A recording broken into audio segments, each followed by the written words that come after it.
Hey guys, welcome to the ongoing series of Brawl Deck deck lists on Kayfabe TV. Today we're going to be talking about Shalai, Voice of Plenty, and how to build a Brawl deck with her. Let's have a look at the deck list.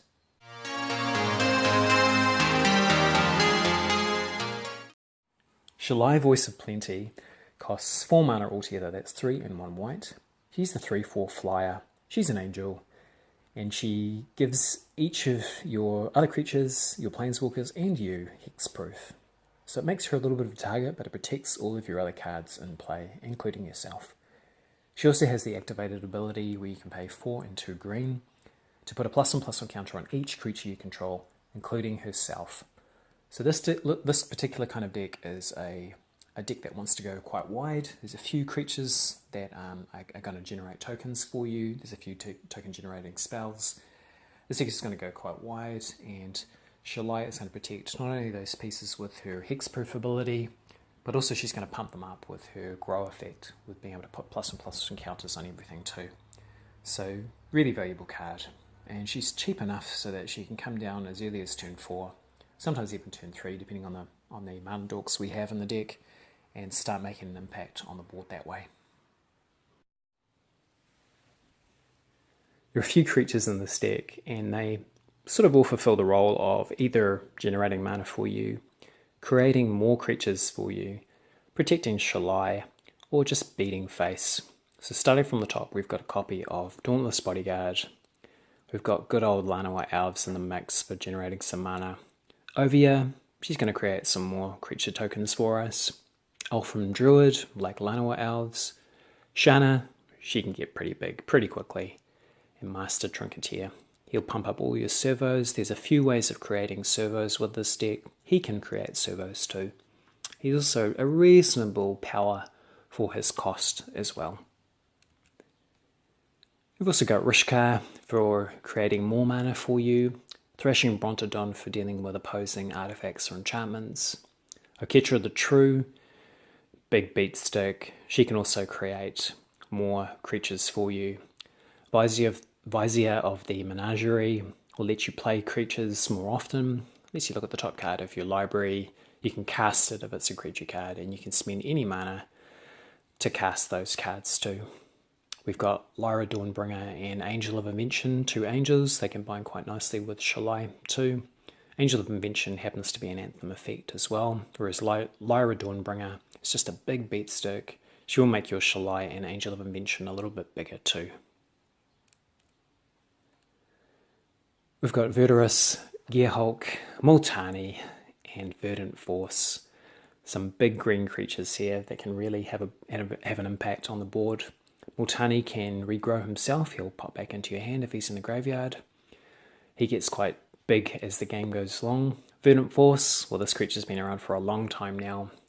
He'll generate a sap-rolling creature token every turn, not just on your upkeep, but your opponent's upkeep as well. And Verdurous Gearhulk can distribute some +1/+1 counters. Again, combines quite well with cards like Rishka.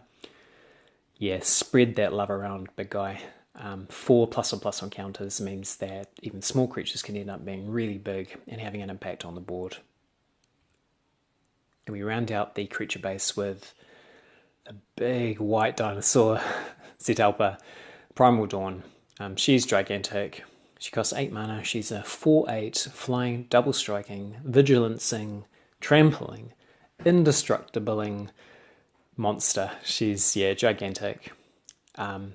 This thing will end games for you pretty quickly. It can also defend like nothing else as well. A combination of double strike and vigilance with trample, with indestructible, means when she hits, she's gonna force an answer out of your opponent. They're gonna have to exile her, find some way of dealing with her, or it's going to be lights out, especially when you end up pumping her up with Shalai's +1/+1 counters.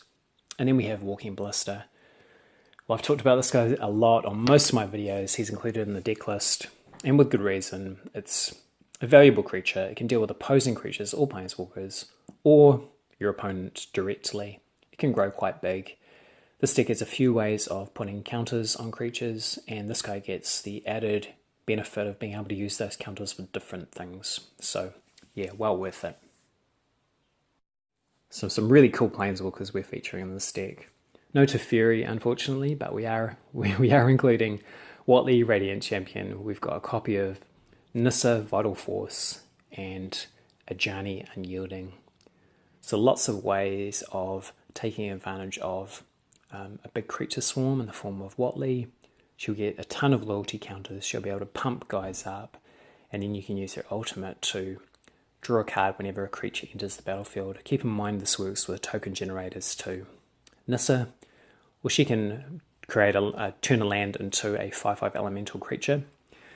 She can also return a permanent card from your graveyard to your hand, so good way of getting back your other Planeswalkers, other creatures, artifacts, enchantments.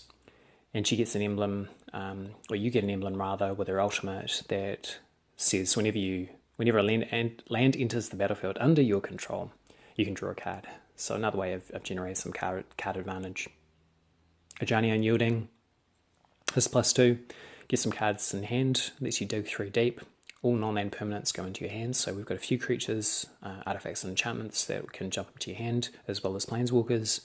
His -2 is a little bit of board control, and his -9 is ultimate. Really helps a lot when you've got a huge army, a few Planeswalkers out. This guy can push everybody up and end the game really quickly. So spells are a little bit like creatures. We've either got ways of creating tokens of, well, destroying opposing creatures, or finding some land, generating some mana for us. So we've got Servo Exhibition, Saproling Migration, Grow from the Ashes to find some land. We've got Spore Swarm, Sram's Expertise, and Settle the Wreckage. Also playing Hour of Promise and Rishkar's Expertise to round out the spell base. Hour of Promise is going to help you ramp into some of those big spells. Rishkar's Expertise is going to help you draw some cards. You get to play a card with converted mana cost 5 or less from your hand for free. So well worth it. For our enchantments, again, very similar to the creatures and spells in this deck. We've got Seal Away, Fungal Plots, Song of Freyalise, New Horizons. I've decided to try a copy of Growing Rights of Itlamok as well. It flips into Itlamok, Cradle of the Sun. So it helps you dig for a creature when you play it, and then once we've got a few creatures in play, it turns into a Gaia's Cradle. We're playing a copy of Anointed Procession and Sandworm Convergence as well. So these cards are game winners really. Anointed Procession is going to help double all of your creatures, and Sandworm Convergence is going to help protect you and some of your Planeswalkers, and create a huge 5/5 worm at the end of each of your turns too. I've just got the 2 artifacts in this deck. So I've decided to play a copy of Throne of the God Pharaoh. Good to take advantage of all those potentially tapped creatures. At the end of your turn, it'll make your opponent lose life for each of the tapped creatures that you control. So as many tapped creatures as you control, each opponent will lose life equal to that amount. And then Life Caster's Beastery. Well, yeah, this will help you scry, it'll help you filter through some cards, get some additional land if you need that too. And then whenever you cast a creature spell, you can pay a green and you'll draw a card too. So gets value out of every creature that you play, especially the little guys. Playing some pretty standard stuff in terms of land in this deck too. We've got Arch of Orazka, Field of Ruin, Evolving Wilds, playing a Hashep Oasis, Chefnet Dunes, Memorial to Unity. We've also got Memorial to Glory, and then a few dual lands to help smooth out the mana base, Scattered Groves, Sun Petal Grove, and Tranquil Expanse. And we're playing 6 copies each of Forest and Plains too. So this deck is a go wide deck. You want to play lots of small creatures, or just lots of creatures in general. Generate those tokens and go wide and overrun your opponent that way. Shalai really does a good job of protecting your key pieces, some of the big creatures that you want to protect, some of the artifacts or some of the key enchantments. She'll do a really good job of that with her sort of passive ability. The fact that she can come back turn after turn, because she's our commander, means that you're going to get a good amount of benefit out of that too.